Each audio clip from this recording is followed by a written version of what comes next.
Now, before we get started on the whole process of animation and drawing and piecing the whole production together, we need to focus on the very beginning pre-production work, which involves outlining our animation.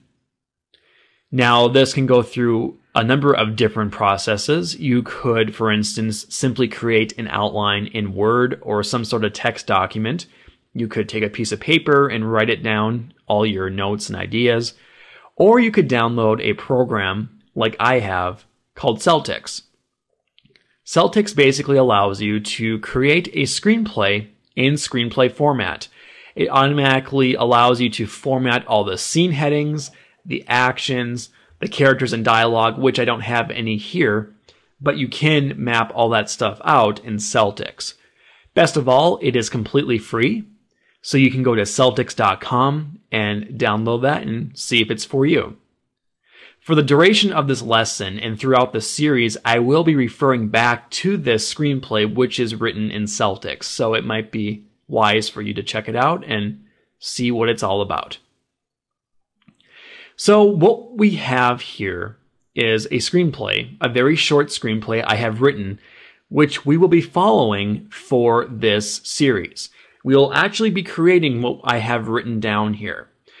What we have, and you might have seen some of the promo videos I have made for this tutorial series, but what we have is an old beat up van driving on a highway, and we have this man chomping on a hamburger while he's trying to control the vehicle, and then we see an alien spacecraft chasing the van. The back door of the van opens up, and an alien starts shooting at the UFO. The van swerves and the alien falls on his butt. We see the man in the vehicle looking back. The hamburger falls out of his fingers. He then tries to find the hamburger. The van misses its turn and goes off the road. The man looks up. He screams. The van skids and hits a boulder. It flips onto its back. The alien is ejected from the van. And then the UFO hovers over the van with impending doom, possibly. And that is where you will continue the story if you wish, and you can finish off this animation if you wish. But that is what we're looking at.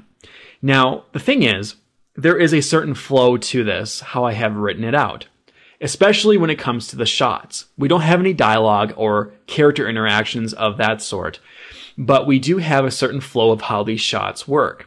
For instance, we have an exterior shot of the highway. Then we have an interior shot and then an exterior shot, and it kind of alternates like that. And that is a certain flow, and that gives us a certain buildup as to how this animation will play out. If you rearrange these shots in any particular way, or if you delete them, it will change the flow and the tension and the buildup of your cartoon. And that's not to say that it will be bad or better, depending on how you do it. I'm just saying that it will alter the flow. So that's something to keep in mind when you are writing out your cartoons. Now, I have 2 drafts of this cartoon I have written, and it's important to know that when you work on screenplays, you will go through multiple drafts.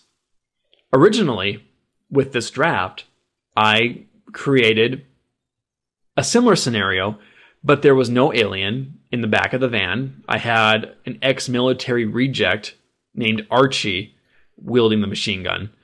And there are just some different flow techniques used here. There aren't as many interior shots going back to the driver and so on.